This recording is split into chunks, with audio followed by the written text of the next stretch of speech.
Straight Shift with the Car Chick, the podcast that's all about cars, buying, selling, fixing, and driving. And sometimes running fast if you're the Car Chick. Now, here she is. Hey everyone, and welcome to the Straight Shift. Today we are going to talk about the 7 biggest lies that car dealers will tell you in order to close the sale. Only 61% of Americans believe that the car dealership actually gave them the best price or that they got a fair deal. This is according to a recent survey by Cox Automotive. And nearly a third of all car buyers are not satisfied with their car purchase. And I think that is so incredibly sad because, one, you're spending a boatload of money. A car is the second largest purchase that most people will make in their lifetime after a house. So to not be satisfied with such a massive purchase is, quite frankly, financially terrifying. And, I love cars, so I think that everybody should love their car and be really happy with their car. Now, granted, they may be happy with the car, but just not happy with the purchase process because they walk away thinking, did I really get a good deal or did I just get screwed and not know it? So that's the boat that so many people are in. And unfortunately, there are lots of great, there's lots of great car dealers out there. There really are. There's a lot of car salesmen and women who are very professional, very honest, and they genuinely do their best to build a relationship with their customers and truly help them through the buying process and, give them a fair deal. It may not be the best bottom line deal. It's still their job to make a profit for the dealership and to make their own commission, but there's a lot of good folks out there.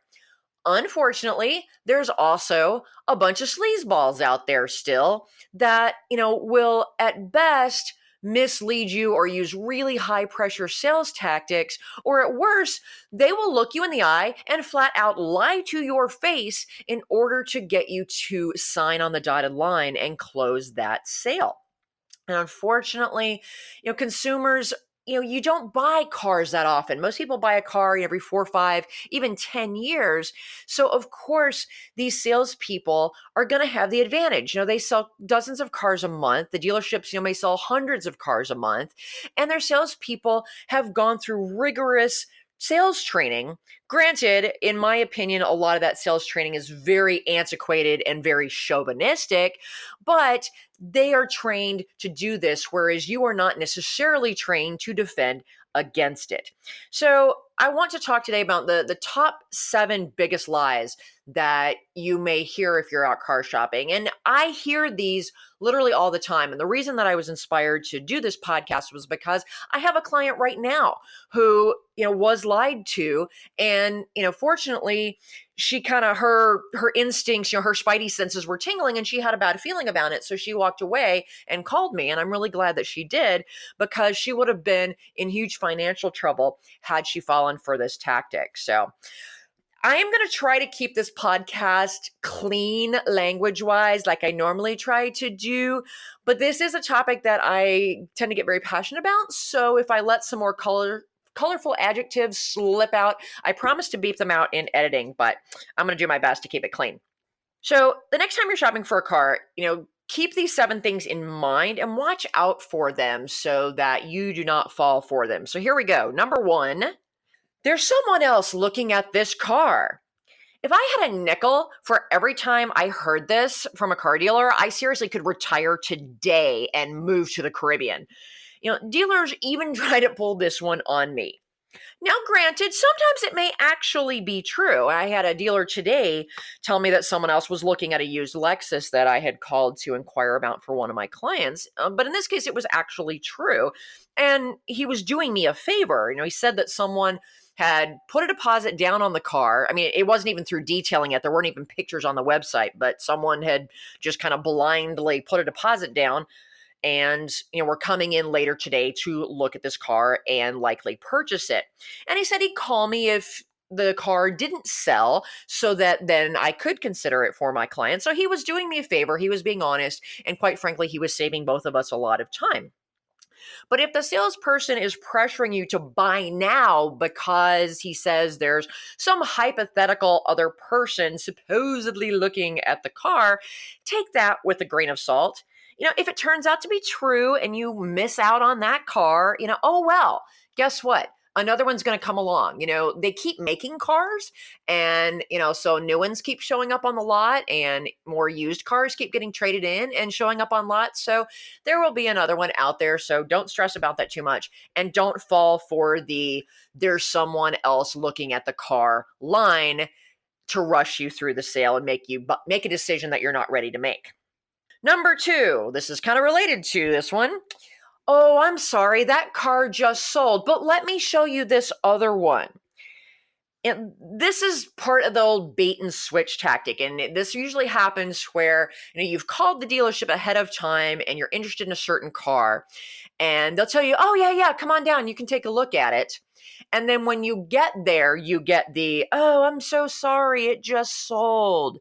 Again, this may be true, but in many cases, it had already previously sold before. They knew it was sold when you called, but they lied to you and said it was still available to get you to come into the dealership because once you're at the dealership, you are on their turf. You're on their home field and they have the home field advantage. And so they want to bring you into the dealership so that they can have the opportunity to hold you hostage and make the sale.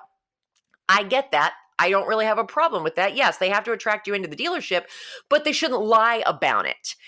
They should say, like the guy that I called this morning, this car, is already sold or there's a deposit on it. Let me call you later today when I know for sure if it's still available or not. Or I'm sorry, that car had just sold today. We haven't taken it off the website yet, but we have some others on the lot, or I can get you one just like that. We can do a dealer trade for you and get one. Would you like to come in and talk about it? Or let's talk about it over the phone.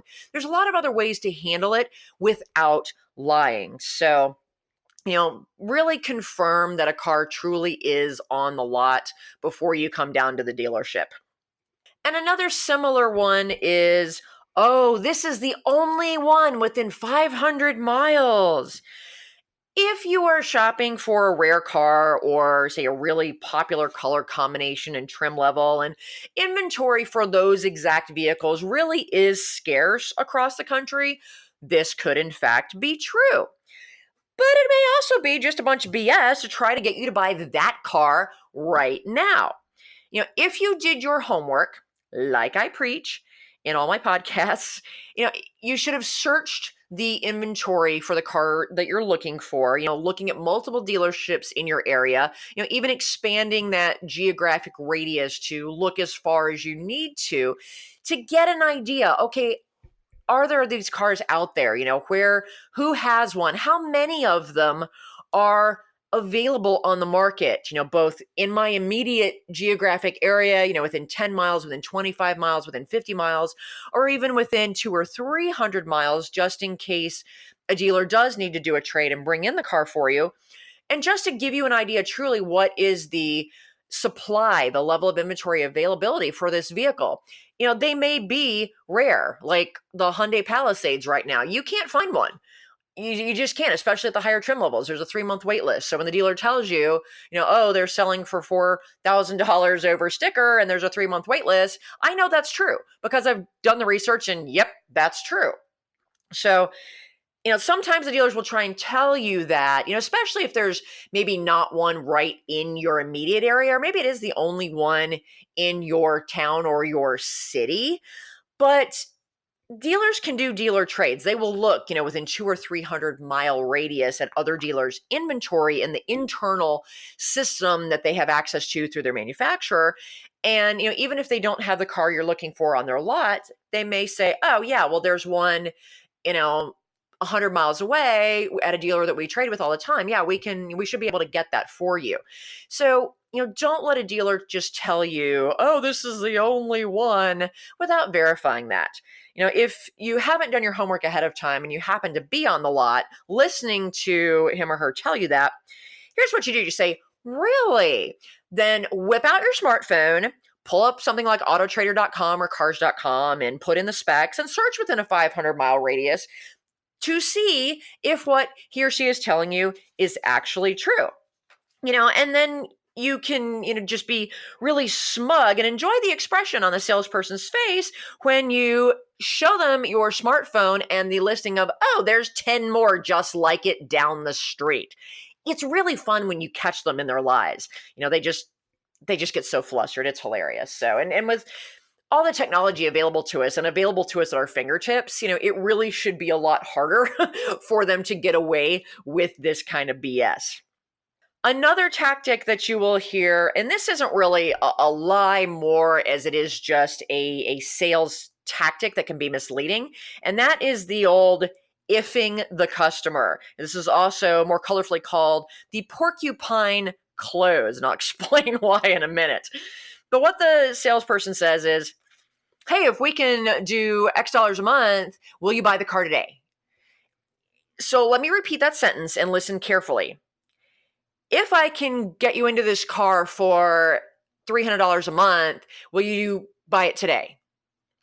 The key word in that sentence is not $300 a month. The key word in that sentence is if. And that is a big, giant neon if.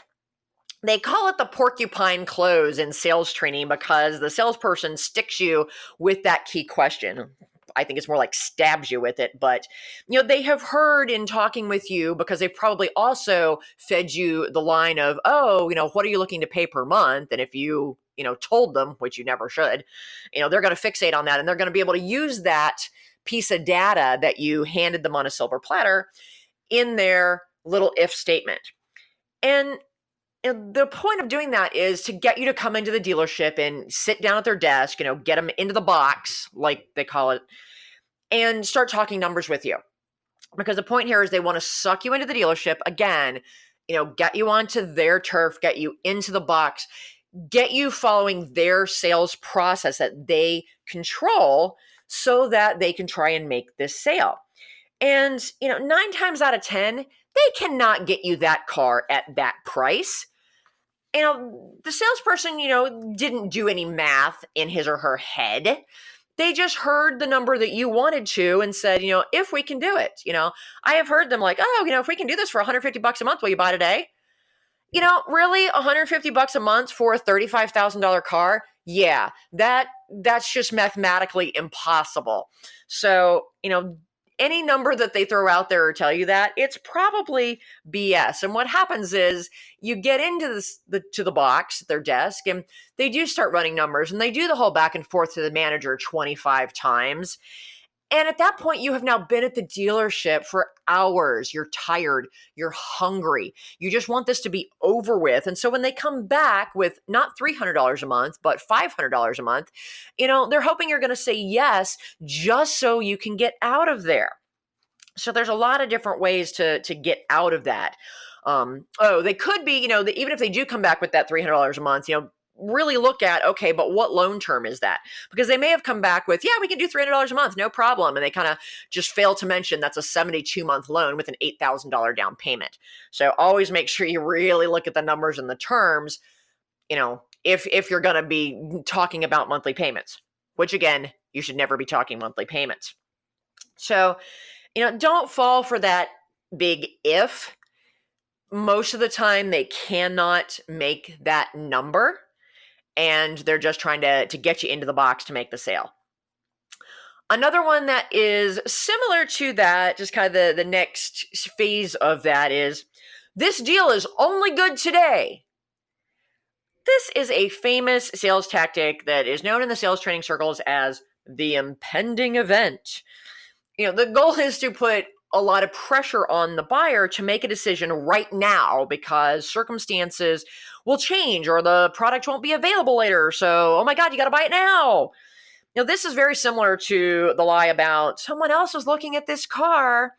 Again, they're using all of these high pressure sales tactics to get you to buy today. And the reason they do that is, number one, they're under tremendous pressure from their sales managers. And their sales managers are under tremendous pressure from the owners of the dealership to make certain sales goals for the month. And if they don't, they're not going to get paid, they're not going to eat, and they might even lose their job. And so they're trained in these high pressure tactics.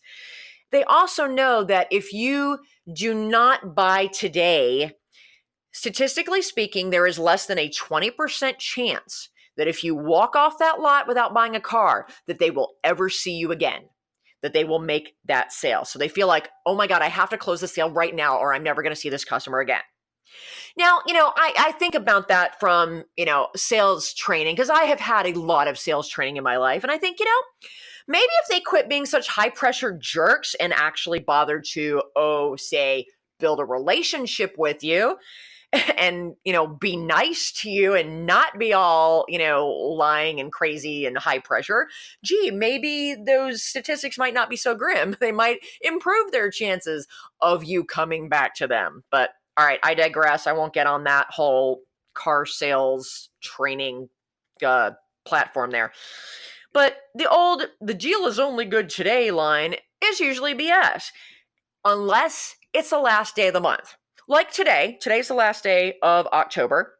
And obviously I'm waiting till the last minute to record this podcast, which often happens. But the last day of the month, most of your pricing that you negotiate on car deals is very dependent on what incentives the manufacturers have thrown out there. And if you want to learn more about incentives, I think a couple of episodes ago, I talked all about the different incentives and how they work. So the price that you negotiate today, if it's the last day of the month, may only be good today because it's dependent on, say a few $1,000s in rebates that end at the end of the month. And even the car dealers don't know if those incentives are going to carry over or if they're going to change, what they're going to be, tomorrow on the first day of the next month. So in that situation, that statement is true. But if it's not the last day of the month, then this price is only good today is definitely BS. So a good way to respond to this is to look the salesperson in the eye and say, oh, so you're telling me that if I come back tomorrow, you can't sell me this car? Huh. Okay. I bet another dealership would, and I bet they'll honor the same price. Thanks anyway. And then walk away. And they'll either chase you down and be like, no. Or, they'll let you walk off the lot and they will probably call you tomorrow and offer you that same price or possibly even a better price. Because what you've really just said to them is, don't mess with me. I know what I'm doing, and I am going to control this process, not you. So don't feed me any of this BS. There's a lot of other dealers out there that I can give my business to. So it's all about you taking control of the deal. And if you walk away and usually let them stew on it for a few days, they'll call you back and give you a better deal, or you can, counter them and say, that was the deal 3 days ago. Now, if you want my business, you're going to have to give me this price and lower it again. So you can actually use it, kind of reverse that tactic and use it against them later. But unless it's the very last day of the month, that whole deal is only good today. Total BS. All right, I'm going to take a quick break. And when we come back, we are going to talk about 2 gigantic lies that make me so angry I could scream. Be right back after this.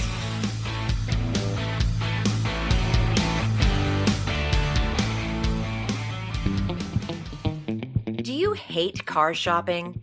Do you worry about being taken advantage of or about finding the right car at a great price? Buying a car can be a frustrating and time-consuming experience. But what if you could get a great deal without having to do a ton of research, without having to haggle, and without the fear of buying a lemon? You can.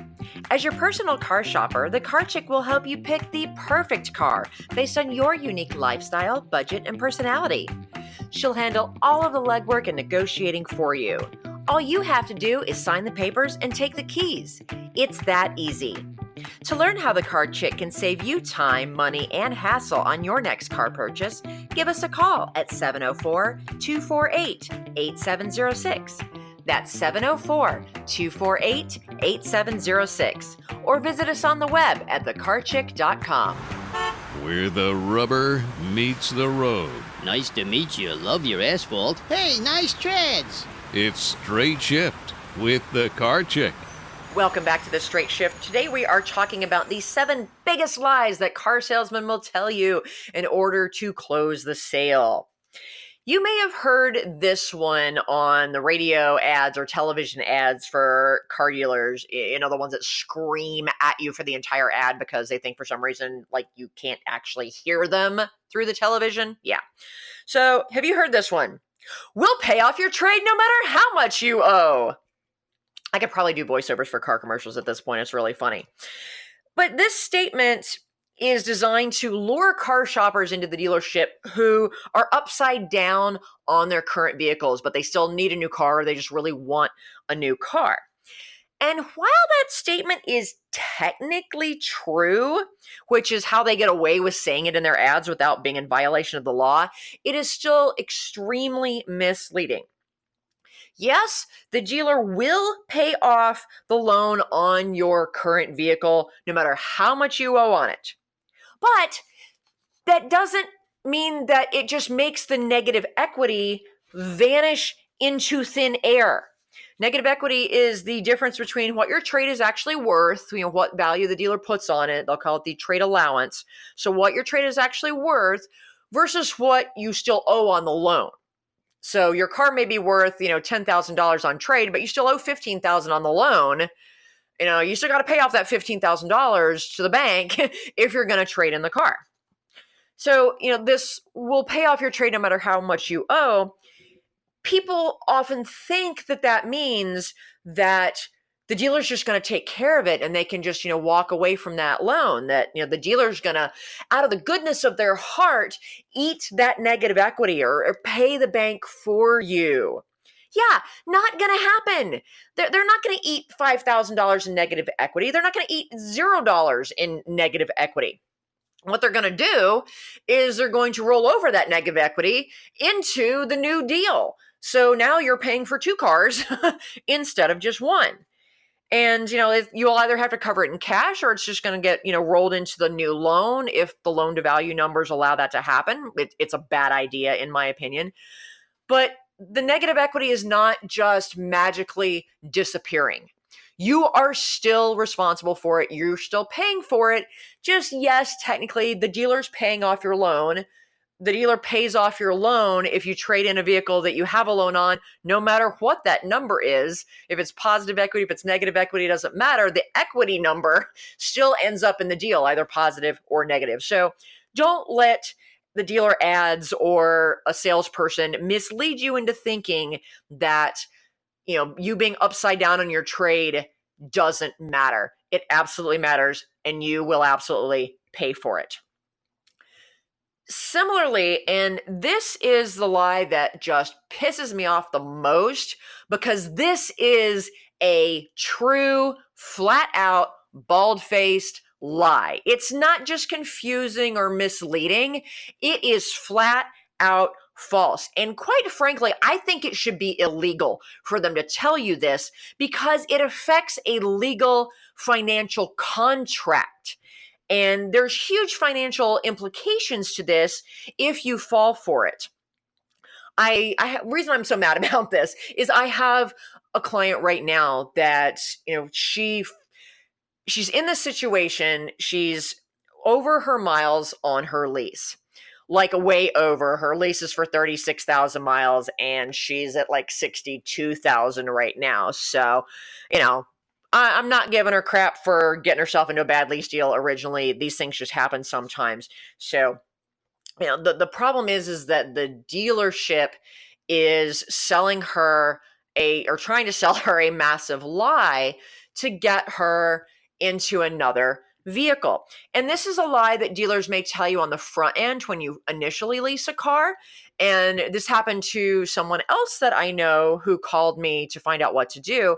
When she leased her car, the salesperson, she really wasn't a good lease candidate, but they talked her into leasing because it would give her a lower monthly payment. And again, she was, kind of being a monthly payment buyer and not really understanding how much trouble you can get into leasing. And so what the salesperson told her was, don't worry about the mileage. If you go over your miles, we'll forgive the overages as long as you come back and lease or buy another car from us. Okay?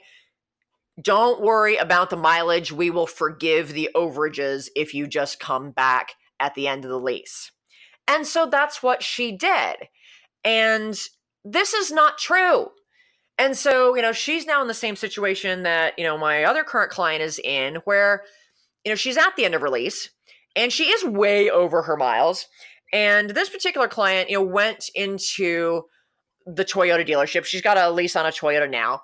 She went to the Toyota dealership and they said, don't worry, we'll forgive the mileage if you just lease another car from us. So they fed her the same thing, trying to get her to do the deal. And of course, she's, kind of desperate to figure out, okay, she's got about $4,500 or nearly $5,000 in overage charges because she's so far over the miles on her lease.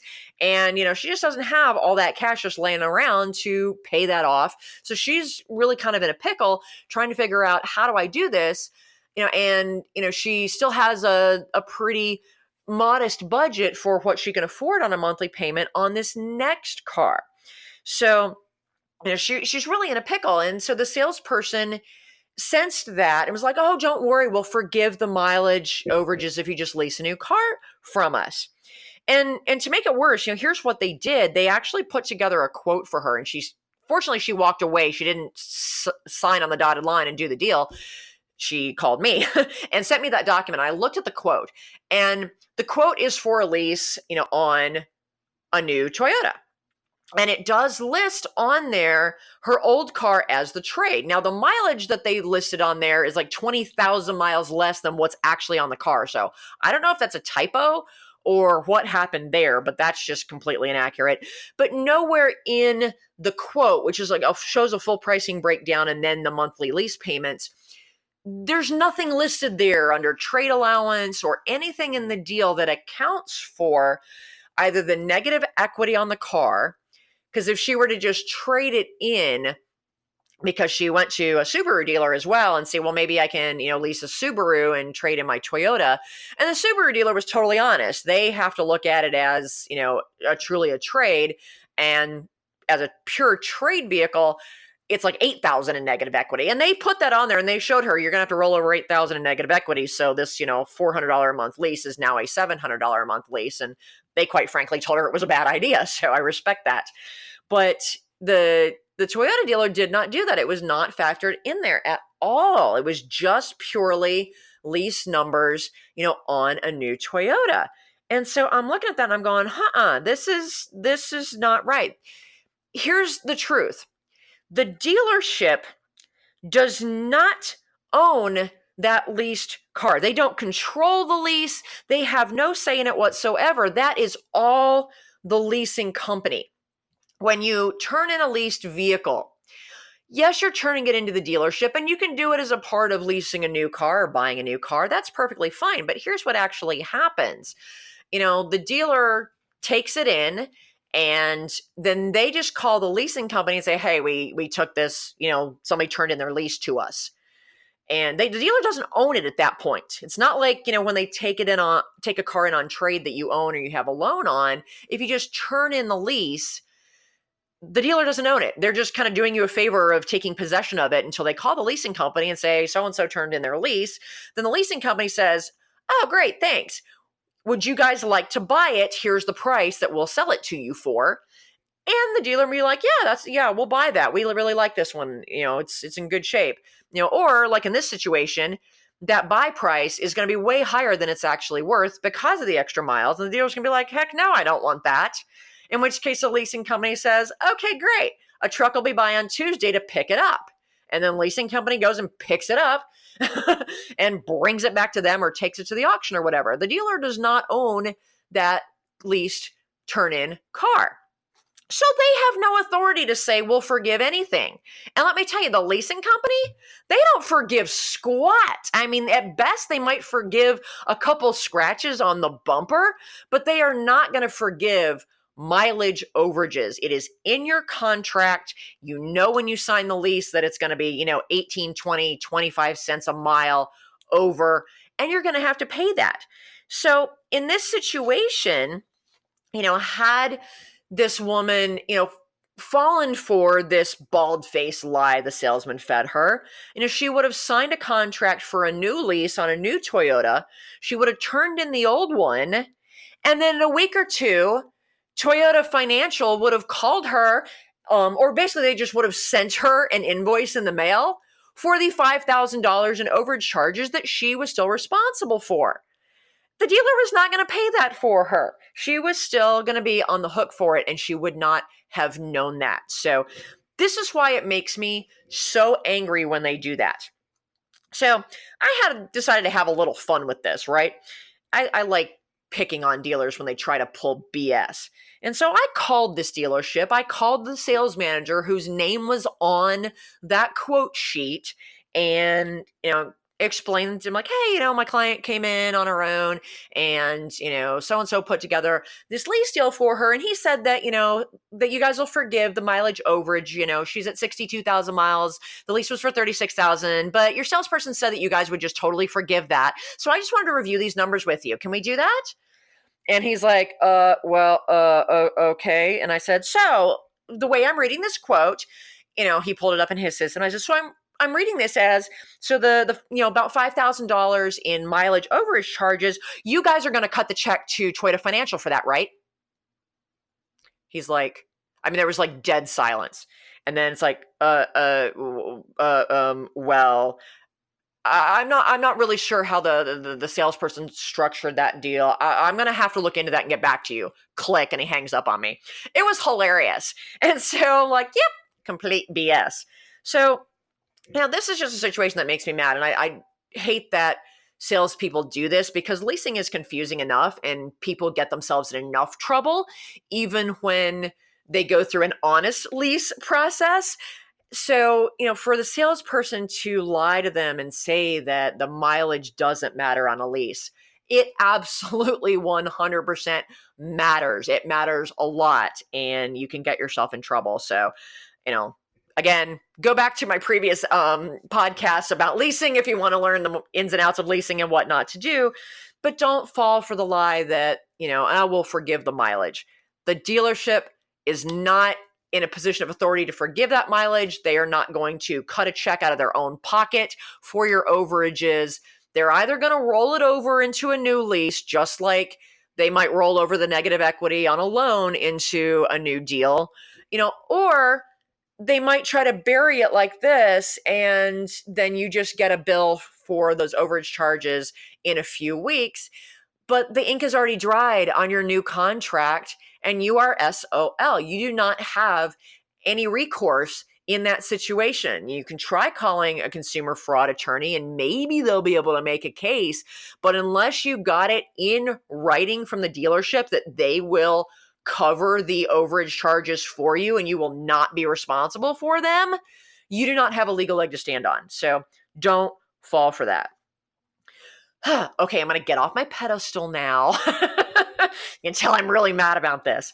There's a lot of good car dealers out there, like I said, and a lot of really good salespeople that are not high pressure. The dealership has decided not to take that tactic. They've updated their sales training to the 20th century, and they're genuinely trying to do a good job. They're putting together honest deals. They're treating the customers well, both men and women.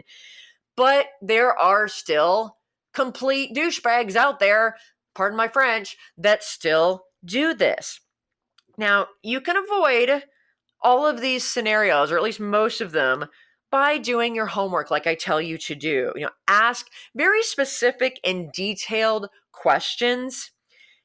Negotiate over the phone and via email. Don't get onto their turf and let them control the situation. Never give them the home court advantage. And get everything in writing. And not just in an email, but on a legal document, on a buyer's order, on a legal contract, on a WEO, one of the legal documents that you would have to sign as a part of the deal, so that if there is any BS after the fact, you have at least a legal document that you can take to an attorney, or you can take to the courts. You can take back to the general manager of the dealership and say, hey, this is what you promised.